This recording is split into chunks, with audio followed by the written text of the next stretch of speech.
¿Cómo están, queridos telespectadores? Aquí estamos nuevamente junto a ustedes en una nueva edición de su programa Verdadera Justicia, aquí desde GB Latam TV, que es Giorgio Bongiovanni Latam TV. Como siempre, les pedimos que se suscriban al canal GB Latam TV y pinchen la campanita para que sean avisados cuando un nuevo video se sube a la plataforma. Me acompaña, como siempre, María Cecilia Bartolín, investigadora y comunicadora. ¿Cómo están, María Cecilia? Hola, ¿qué tal, Claudio? ¿Cómo estás? Feliz de poder estar con ustedes nuevamente para compartir un poco de noticias de lo que está pasando hoy en día. Claudio. Sí, bueno, básicamente vamos a mostrar vamos a compartir con ustedes videos e imágenes de lo que es el conflicto en Medio Oriente y también algo de que se desarrolla en Ucrania, pero es la única guerra, es una sola guerra en distintos frentes, pero la guerra es una sola, no hay dos guerras. Son los mismos litigantes, son distintos frentes solamente, pero son los mismos. Entonces, el conflicto se desarrolla en distintos lugares y no hay vuelta atrás. Toda la sintomatología nos indica que no hay vuelta atrás. ¿No es así, María Cecilia? Lamentablemente sí, no estamos cada vez peor, pero el problema que tiene Estados Unidos no es solamente que está dirigido por un hombre que no tiene control absoluto de lo que hace porque nadie sabe lo que va a hacer. Entre su soberbia, su narcisismo, la creencia todavía, porque parece que quienes están a su alrededor le cuentan una realidad y la realidad que vemos todo el resto es distinta. Él insiste, ya creo que es como la enésima vez o más, que ha dicho que Irán no tiene ejército, no tiene armada, no tiene aviones, no tiene cohetes, o sea, está en el suelo. Sin embargo, estos últimos 2 días, Irán ha estado bombardeando nuevamente las bases en Jordania y además ahora las bases en Kuwait. Y en Kuwait también bombardeó una planta de energía eléctrica y además una planta desalinizadora. Sabemos que estos países, Arabia Saudita, Kuwait, Emiratos Árabes, Bahrein, todos estos países dependen en un 100% de las plantas desalinizadoras y de la electricidad. Y ahora, después de que Estados Unidos, junto con Arabia Saudita y Kuwait, bombardearan ayer Irán nuevamente, entonces ahora Irán ha respondido de una manera brutal. ¿Cuál es el problema que tiene ahora Estados Unidos? Y que Donald Trump parece, insisto, no sé si los asesores que tiene alrededor le cuentan solo cuando ellos ganan una escaramuza o cuando ellos bombardean, porque Donald Trump vive en una realidad paralela, verdaderamente. Según las estimaciones hechas hace 4 días atrás, 4 días, se han disparado más de 1.000 misiles Tomahawk desde el 28 de febrero hasta ahora. Y es posible que las reservas no vuelvan a niveles anteriores de la guerra hasta el 2031. De acuerdo con esta información de el CSIC,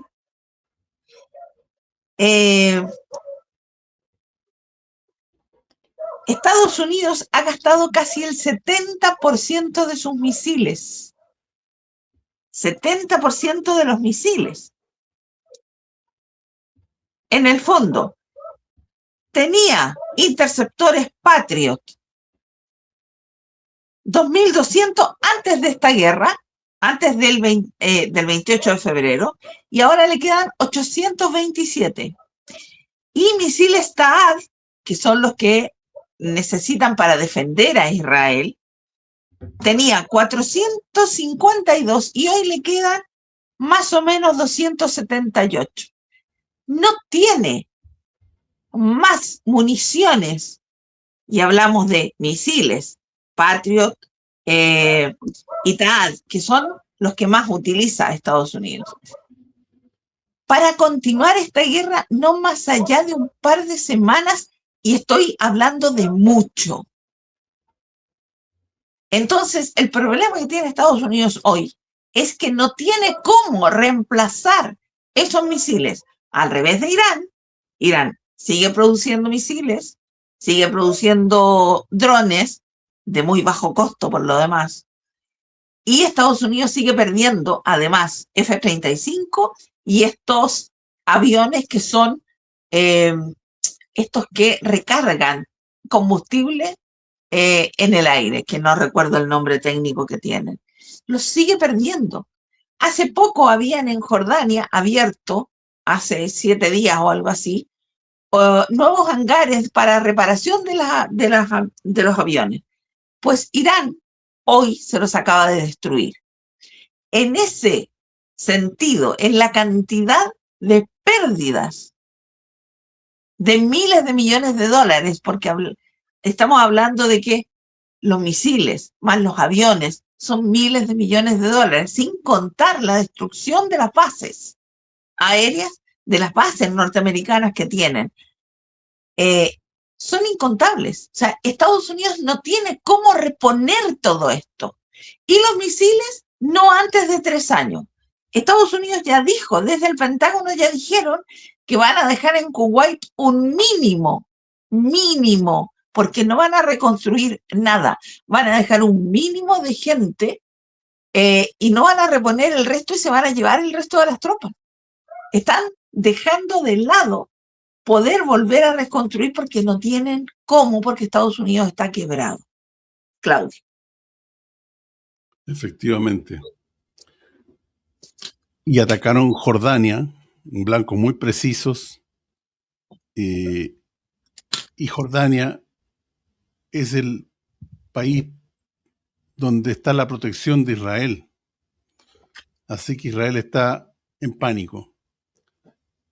Y eso es muy peligroso, porque ese pánico nos puede llevar quizás a qué cosa, o el uso de armas nucleares, por ejemplo. Ahora, la estrategia que se detecta de este anglosionismo que representa el poder del anticristo es la guerra. Ellos no, más que ganar la guerra, les interesa permanecer en guerra, porque en esas condiciones la economía norteamericana crece, el narcotráfico está al tope y la venta de armas al tope. Y esos son los dos principales sostenes de la economía norteamericana, sin lugar a dudas. Sin contar con el tráfico de órganos que se prestan y que se han detectado tanto en Israel como en Ucrania. Ambos tienen el mismo comportamiento, el tráfico de órganos para los países del primer mundo, que es muy lucrativo. Entonces, para eso sirve la guerra, para eso ha servido esta nefasta guerra. Bueno, vamos a partir con una imagen que tenemos ahí, María Cecilia. Sí, eso es. Hace una pregunta. ¿Creen que los evangélicos decidieron serlo? La respuesta es no. Si leyeran más entenderían que fue una planificación muy pensada para, estoy leyendo textual, para jodernos. América Latina jamás fue un territorio disputado únicamente con ejércitos o tratados. Fue un laboratorio para, para moldear conciencias. Fue una estrategia también en el plano militar y en el plano cultural y espiritual. Por eso entran las iglesias, los medios, la educación y el entretenimiento. El crecimiento evangélico moderno coincidió con la Guerra Fría, pues Washington veía con preocupación el avance de movimientos sociales y de una parte del catolicismo que cuestionaba las estructuras económicas. La respuesta consistió en fortalecer redes religiosas con una visión distinta y menos orientada hacia la transformación política y más hacia la transformación individual. El mensaje dejó de ser cambiar el sistema para convertirse en cambiar a la persona. El método fue paciente y miles de misioneros, seminarios, emisoras, canales de televisión, editoriales, universidades y fundaciones fueron creando una infraestructura que atravesó fronteras durante décadas. La fe era el vehículo y la organización era la verdadera fortaleza. Con el tiempo apareció un segundo nivel. Aquellas comunidades dejaron de ser únicamente religiosas y se transformaron en una fuerza electoral.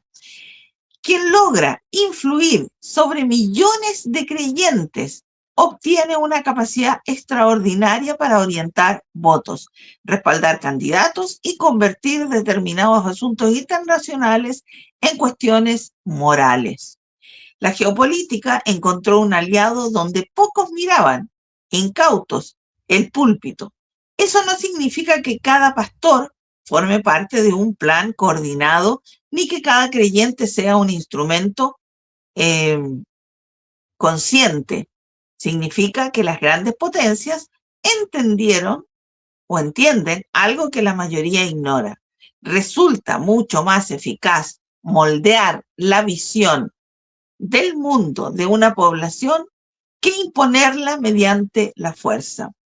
Cuando una idea logra instalarse como verdad sagrada, deja de parecer propaganda y comienza a sentirse como una convicción propia. Ahí reside el verdadero poder. La gente cree que hace el bien haciendo el mal. Y también dice, por ejemplo, votando como borregos. Esto es muy importante, porque acá en Chile también hay pastores, que se hacen llamar ellos pastores evangélicos, que han llegado al Parlamento. ¿Y que han llegado cómo? Haciendo campaña desde el púlpito. Y además solicitando a sus feligreses, si se les puede llamar así, que aporten el 10% del diezmo. Es la forma en la que la derecha en Latinoamérica ha llegado para tener mayoría en los parlamentos. ¿Cómo? La derecha tiene medios. Y estos pastores han hecho grandes comunidades precisamente en los sectores más pobres de los países. Aquí en Chile, por ejemplo, hablo de lo que conozco, la derecha ha hecho un trabajo desde Jaime Guzmán, que era parte de la dictadura de Pinochet, hasta ahora en las poblaciones, en los lugares más pobres. Y la gente más pobre es la que ha votado hoy por el presidente Kast, que es de ultraderecha. Y ese es el problema. La gente más pobre cree en lo que le dicen, porque lamentablemente hay un nivel de ignorancia bastante grande, hay una falta de educación brutal, porque la educación en este país ha ido cayendo de manera absoluta, porque los estados y todos los gobiernos posteriores a la dictadura han dejado de lado la educación pública porque es mucho más funcional una educación que sea un negocio donde puedan ganar. Y la educación pública ha quedado de lado. No se ha invertido en educación. Y hoy por hoy tenemos que en Chile hay un 60% de personas que leen, especialmente jóvenes, que leen y no saben lo que están leyendo, porque no comprenden lo que leen.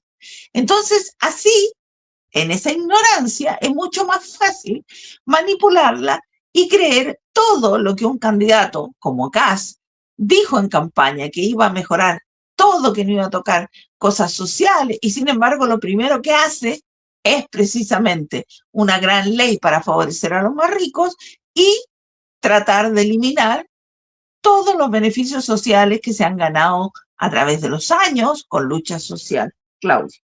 Bueno, pero si nos centramos en lo que en la médula, que es el sionismo evangélico, su nombre nos lleva a engaño, porque los evangélicos se dicen cristianos, pero ¿cómo pueden ser cristianos si el evangelismo de Calvino y Lutero nació en el siglo XVI? O sea, tuvieron 1500 y tantos años después de Cristo antes de nacer. ¿Qué sustento tiene ese cristianismo? Y hemos visto que ese cristianismo falso, que sirve para el engaño, porque los estatutos que siguen ellos llevan un engaño, ha sido tomado en los últimos años por la CIA para hacer lo que María Cecilia nos comentaba de cómo están entrando en Latinoamérica. Este sionismo cristiano evangélico, con 80 millones de personas en Estados Unidos, es el principal sustento del sionismo de Israel, de los genocidios de Israel y en el Líbano, en Líbano y en Gaza. Ellos lo sustentan. J.D. Vance es un representante de ese evangelismo, sionismo cristiano. Entonces, es nefasto, es una doctrina de engaño, es para descerebrados, es para gente ignorante, porque las personas que tienen 2 dedos de frente no pueden pensar en ser evangélicos. Es un falso profeta, es obra del mal, sin lugar a duda. Lo digo responsablemente y lo puedo demostrar. Vamos a hablar un poco más de este tema en otros programas y lo vamos a profundizar un poco más porque es realmente grave, porque este es el sustento que tiene Israel para su andamiaje.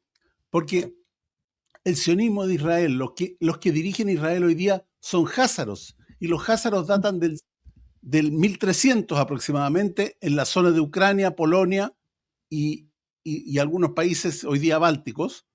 Ahí estaba Hazaria, el imperio házaro. Y ellos tenían 2 opciones: adoptar la religión cristiana o adoptar la religión judía. Por razones políticas adoptaron la religión judía. Y ahora se sustentan en los sionistas cristianos. Es una cosa que no tiene patas ni cabeza. Pero bueno, vamos a hablar más de ese en profundidad. Ahora vamos con otro video que tenemos para compartir con ustedes.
Estos son los terroristas atacados por el sionismo.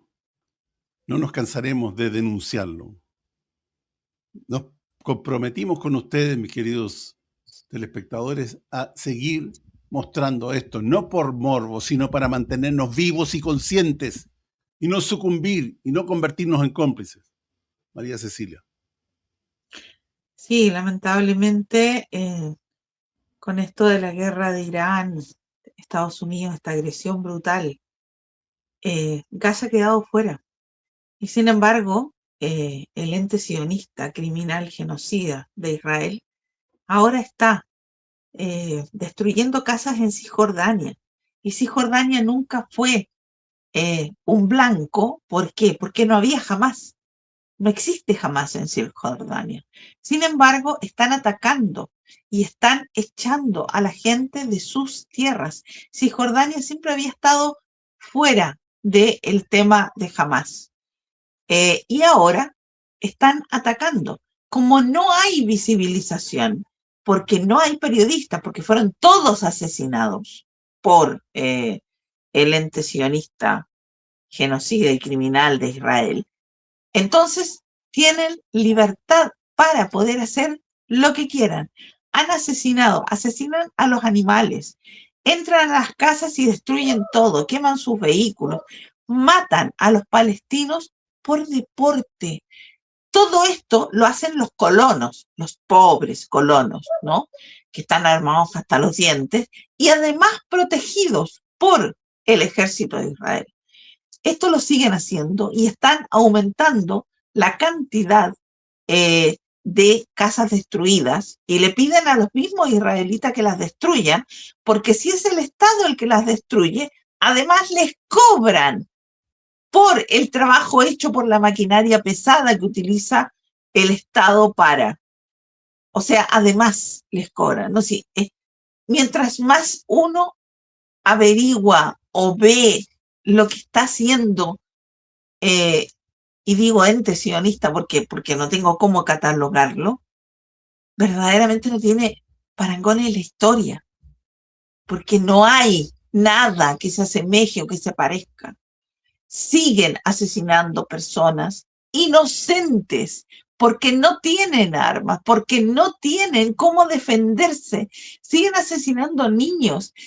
Los bombardean en los lugares que supuestamente iban a estar seguros porque los han trasladado de un lado a otro y ahora les dicen, no, esto va a ser un campamento y ahí van a estar seguros. Pues de noche,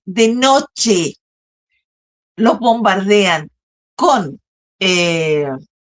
¿cómo es que se llama? Drones y los queman vivos. Es lo que está haciendo el ente genocida sionista en este momento. Los queman vivos y los atacan de noche cuando están todos en sus carpas refugiándose del frío y del calor. Claudio.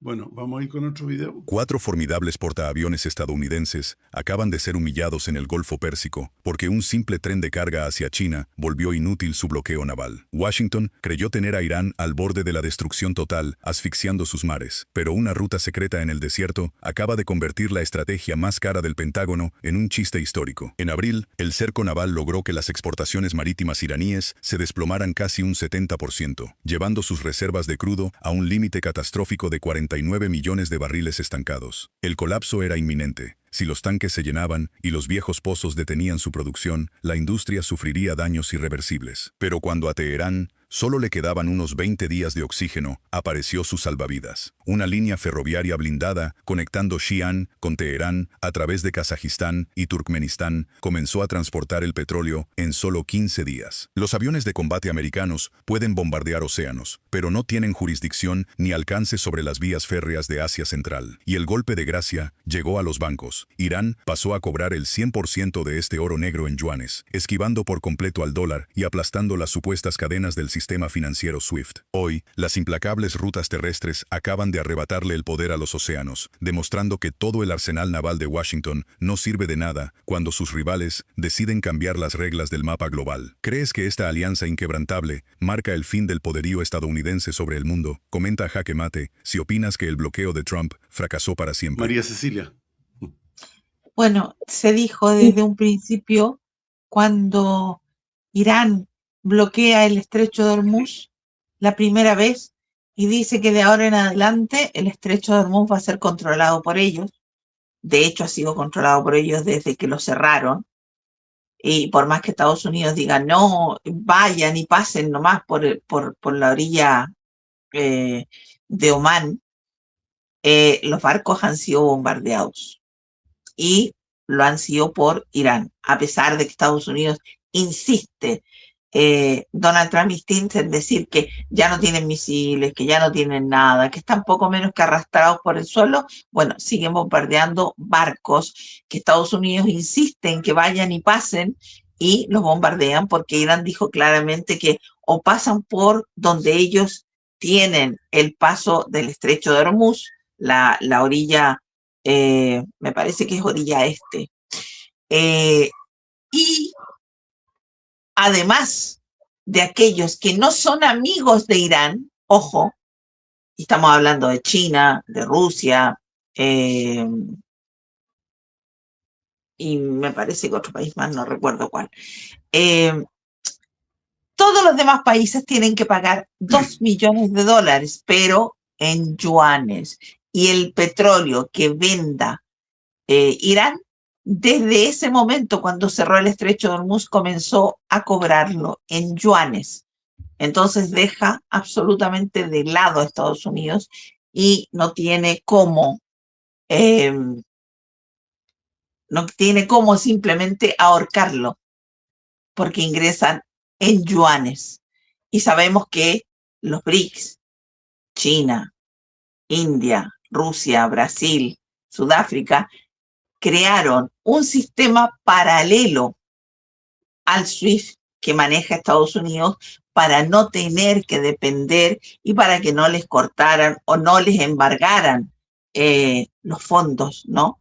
Entonces, Irán, desde ese momento, dejó de estar en las manos de Estados Unidos económicamente hablando. Claudio. Efectivamente. Y falta muy poco, porque con el cierre del estrecho de Bab al-Mandeb, seguramente Arabia Saudita, Emiratos Árabes, Kuwait, Qatar y Bahrein, todos los países van a tener que empezar a vender el petróleo en yuanes si quieren utilizar el estrecho de Hormuz o el Bab al-Mandeb. No les va a quedar otra alternativa, y eso va a ser un golpe fulminante para la economía norteamericana, porque todos los commodities se mueven, los flujos de petrodólares son los que mueven la Wall Street, y eso dejaría de fluir, sería tremendamente complicado para la economía norteamericana. Ahora, yo personalmente creo que China no quiere que Estados Unidos caiga, porque es complicado para China también que Estados Unidos económicamente caiga, porque es un gigante que se va a llevar a muchos con él.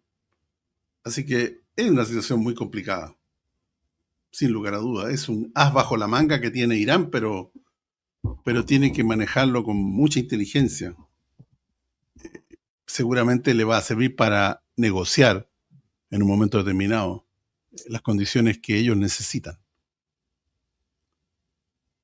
Vamos con otro video. Estados Unidos acaba de ser traicionado por sus propios aliados y lo que pasó en Jordania va a cambiar todo lo que creías sobre el poder americano. Escuchen bien, porque esto es grave. Ciudadanos jordanos, dentro del país aliado más cercano de Washington en la región, entregaron las coordenadas exactas a la Guardia Revolucionaria de Irán. El resultado, 20 refugios militares destruidos en la zona de Azraq y aviones C-17 y Pocho americanos norteamericanos reducidos a chatarra. Pero aquí viene lo que de verdad tiene al Pentágono en pánico. No fue solo Jordania. 22 naciones se levantaron en bloque, incluidos socios históricos como Arabia Saudita y los Emiratos, repudiando la postura de Washington sobre Israel. Estados Unidos quedó completamente solo. Y mientras Irán avanza con una ofensiva total y sin reglas, el Pentágono manda cazas F-35 de forma desesperada, como quien intenta tapar el sol con un dedo. El imperio que dominó el mundo durante décadas está temblando desde adentro. Ahora dime sin filtro, ¿esto todavía tiene arreglo para Estados Unidos o acabamos de ver el principio del fin del imperio americano? Bueno, ese video, el analista geopolítica es un norteamericano, y por eso que lo pusimos, porque es una cosa brutal. María Cecilia ya mencionó los grandes ataques a las bases militares norteamericanas, que recordemos que Irán está ahora sacando sus mejores armas. Tenían un tremendo stock de armas y al principio usaron las armas de menor calidad, llamémoslo así, o de menor capacidad, para agotar los sistemas de defensa tanto de Israel como de Estados Unidos. Hoy día están sacando sus mejores armas y todavía no sacan todas sus armas. Entonces, Irán es una caja de sorpresas y ha dejado en ridículo a la CIA, porque la CIA no sabía nada de todo lo que tenía Irán. María Cecilia. Sí, bueno, Estados Unidos ahora está en una posición muy, muy débil, no solamente frente a Irán, sino que además en una posición de debilidad brutal, porque tiene, por ejemplo, contratos con Francia para entregar armamento, pero hoy no tiene armamento que entregar y son armas que están pagadas, pero no tiene cómo entregarlas y no va a tener cómo entregarlas de aquí a 3 años.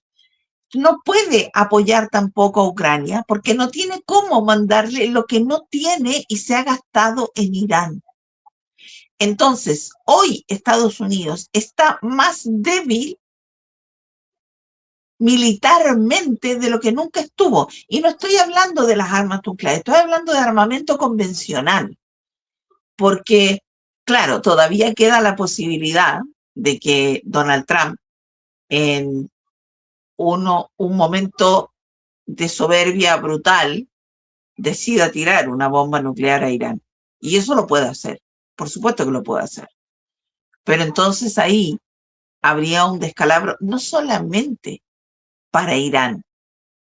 Estamos hablando de que la economía mundial depende, no solamente, ojo, hablemos aquí una cosa muy importante, no es solamente gas y petróleo lo que sale por el estrecho de Hormuz.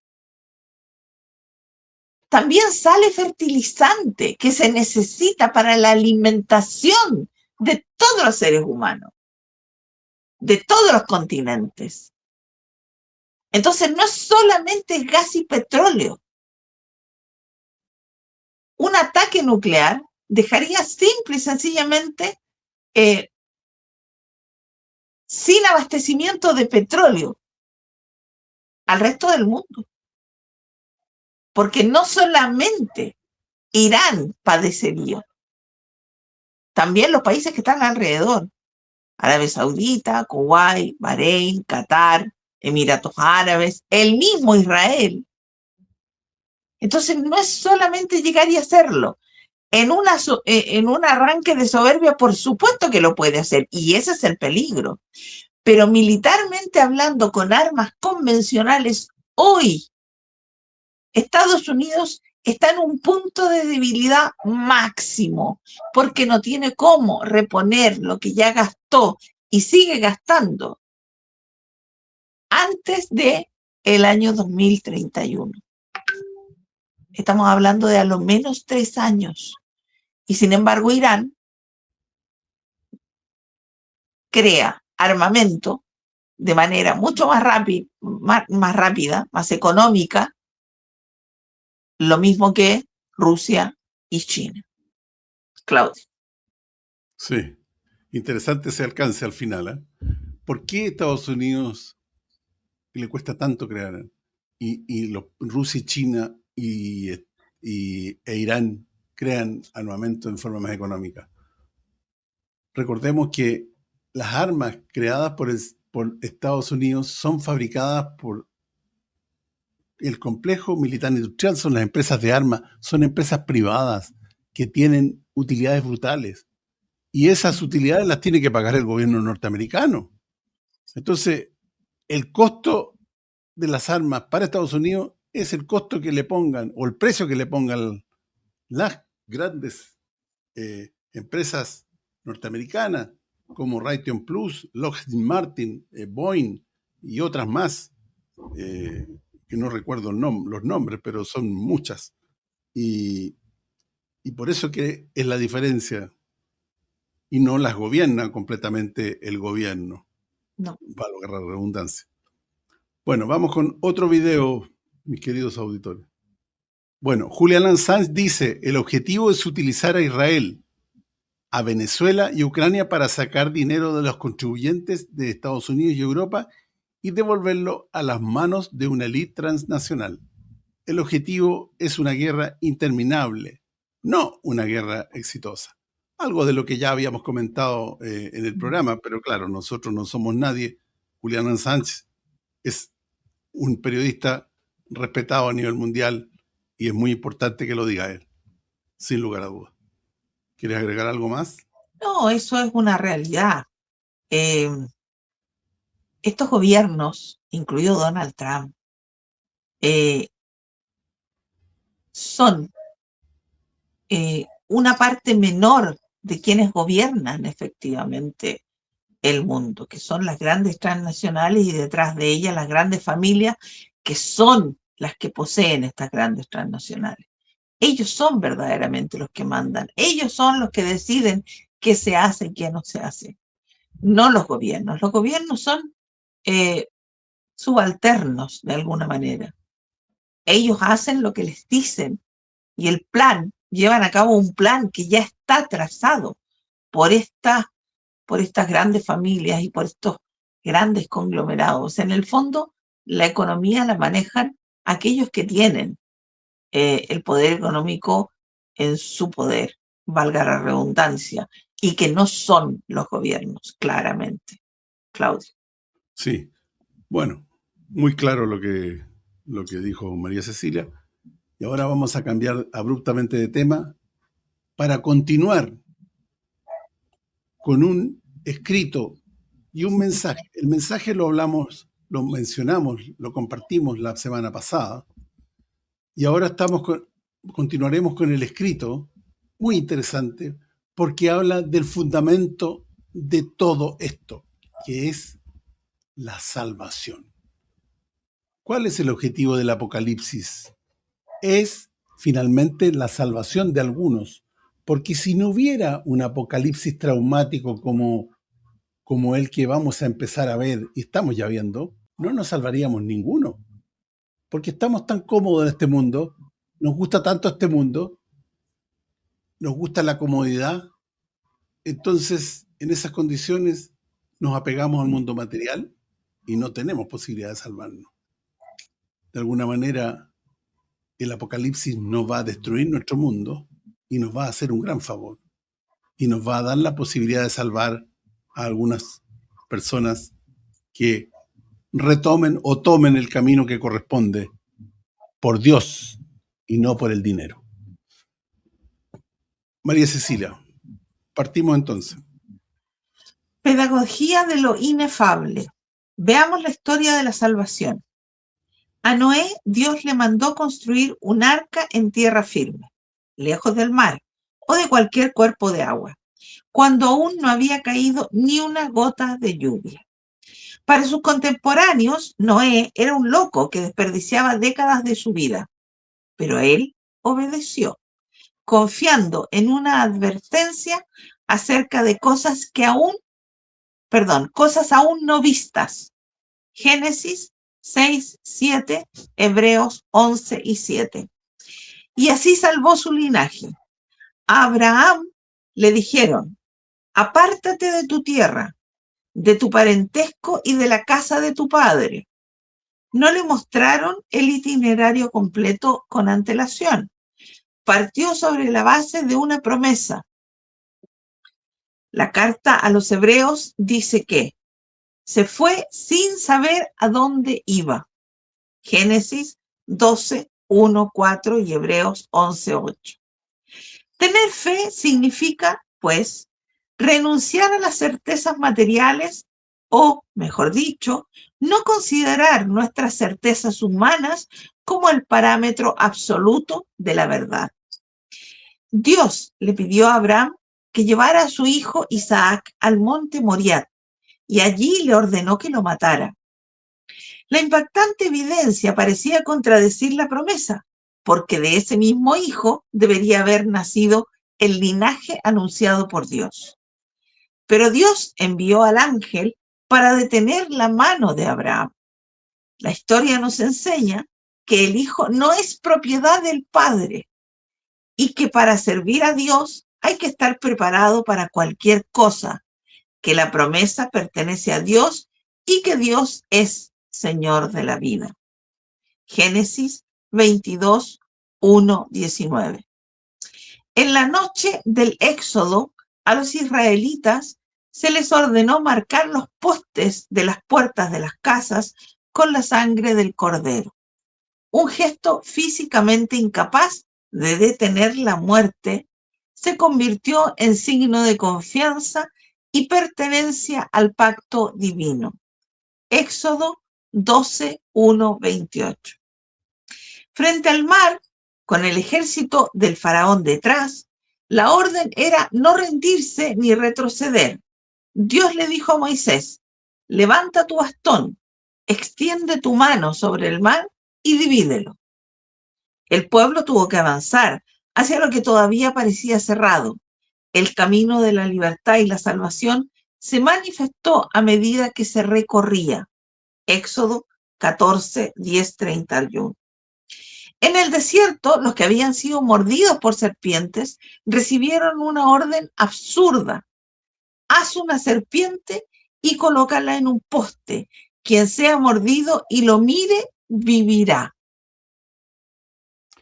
Moisés obedeció, y el que miraba a la serpiente seguía vivo. Números 21, versículos 4 al 9. El símbolo de la muerte fue levantado y se convirtió en el símbolo de la vida. Antes de los muros de Jericó, el pueblo de Israel no recibía una estrategia militar ordinaria. Tuvo que caminar por la ciudad durante 6 días. Al séptimo día se volvió allí 7 veces, mientras los sacerdotes tocaban las trompetas. Las murallas se derrumbaron y Jericó fue conquistada. Lo que parecía una procesión absurda, completamente incapaz de derribar una fortaleza, se convirtió en el catalizador de la intervención divina. Josué capítulo 6. A Gedeón, que ya se sentía débil, se le ordenó reducir aún más su ejército. Dios declaró que salvaría a Israel. Ojo, Israel de hace 3000 años no tiene nada que ver con el estado fraudulento de Israel para los telespectadores que nos escuchan. Con 300 hombres, para que el pueblo no atribuyera la victoria a su propio poder. Jueces 7. A la viuda de Zarefat, que solo poseía un puñado de harina y poco de aceite, Elías le pidió primero que le preparara un pequeño pastel. La petición parecía quitarle cruelmente a la mujer y a su hijo el último aliento, pero la viuda tuvo la confianza de que nunca faltaron la harina y aceite durante la hambruna. Primera de Reyes, capítulo 17, versículos 8 al 16. No se impusieron gestos grandiosos a Naamán. El poderoso comandante se le ordenó: Go, bañate 7 veces en el Jordán. Anda y báñate 7 veces en el Jordán. Se irritó porque la cura parecía demasiado simple, indigna de su posición. Solo cuando puso orgullo y descendió al río, cuando depuso su orgullo y descendió al río obedeciendo a Dios, fue purificado. Segunda de Reyes, capítulo 5, versículos del 1 al 14. Incluso la pequeñez puede irritar al hombre, que prefiere realizar hazañas heroicas antes que un gesto humilde. A Josafat se le dijo que enfrentara al enemigo confiando en el Señor. Cantantes y hombres consagrados a la alabanza precedieron al ejército. Paradójicamente, la realización de la acción acción de gracias a Dios, debía venir antes de la victoria y no después de ello. Segunda de Crónicas, capítulo 20, versículos 1 a 30. El rey Ezequías se le ordenó aplicar una simple compresa de higos para curarse de una plaga mortal. Segunda de Reyes, capítulo 20, versículo 1 al 11, e Isaías, capítulo 38, del 1 al 8 y versículo 21. Jonás tuvo que predicar en Nínive, la capital del pueblo enemigo. La palabra dirigida a quien parecía indigno produjo arrepentimiento y evitó la destrucción de la ciudad. Jonás 1:4. A Jeremías, mientras Jerusalén estaba sitiada y la tierra parecía perdida, se le ordenó comprar un campo. Ese contrato absurdo, según la lógica humana, se convirtió en un signo concreto de la futura restauración. Jeremías 32, del 6 al 44.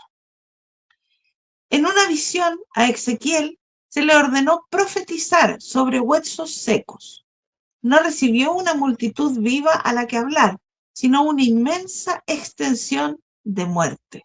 Sin embargo, obedeció y habló la palabra que había recibido, y lo que estaba esparcido fue compuesto. La carne creció sobre los huesos, recibió el aliento vital y se puso de pie. Ezequiel, capítulo 37, del 1 al 14. Esta es la pedagogía de Dios. La criatura es conducida a donde ya no puede atribuir la salvación a su propio control. No porque Dios quiera humillarla arbitrariamente, sino porque quiere liberarla de la ilusión de que la vida depende solo de los medios que ella puede comprender.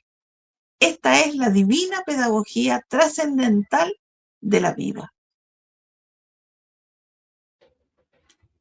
De la serpiente de Moisés a la cruz de Cristo. Analogías simbólicas. En el desierto, después que el pueblo murmuró contra Dios y Moisés, serpientes venenosas entraron en el campamento y muchos israelitas murieron. El pueblo reconoció su pecado y le pidió a Moisés que intercediera por su salvación.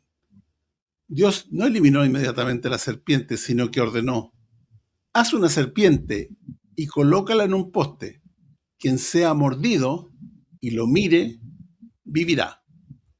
Entonces Moisés hizo una serpiente de metal y la puso sobre la vara.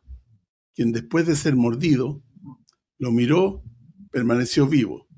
La curación no vino del metal ni de la imagen, sino de Dios, el Salvador de todos, a través del signo que Él estableció.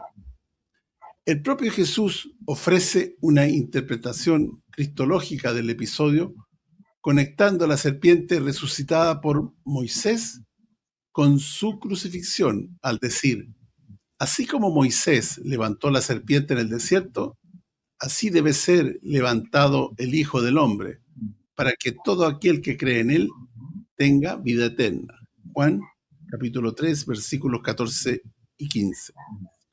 El primer enlace está contenido en el verbo elevar.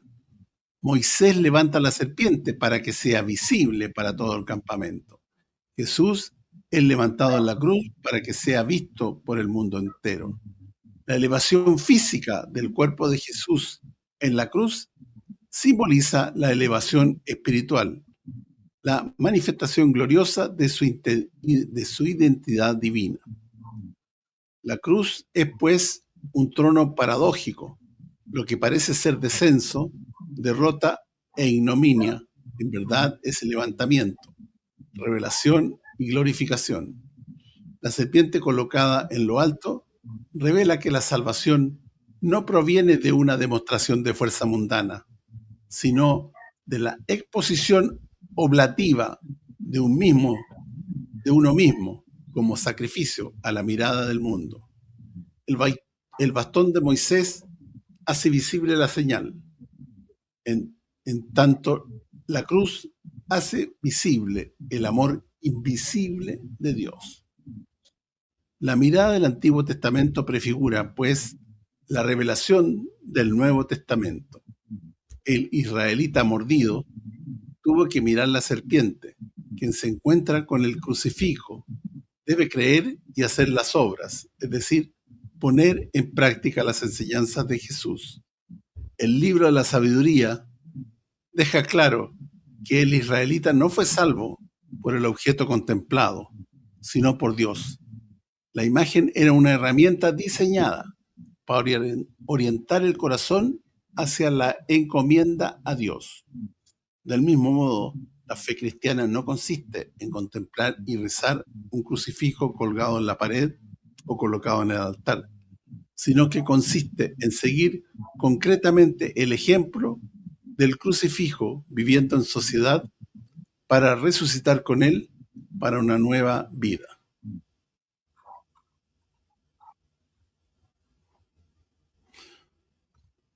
Bueno, yo creo que vamos a quedar hasta aquí, María Cecilia, porque para no dejar cortado lo que viene, que me parece que es tremendamente relevante. No sé si estás de acuerdo. Sí, Porque sí, correcto. sin lugar a dudas que no vamos a alcanzar a terminar en este programa este hermoso artículo. Y por eso que preferimos dejarlo inconcluso, pero en una parte donde cuando lo retomemos no lo vamos a entregar completo, no cortado. Bueno, mis queridos, no sé si quieres agregar algo, pero María Cecilia, pero creo que es muy interesante lo que se señala en este artículo. ¿Quieres agregar algo más? Nos muestran la obediencia que se debe tener respecto de las enseñanzas de Cristo y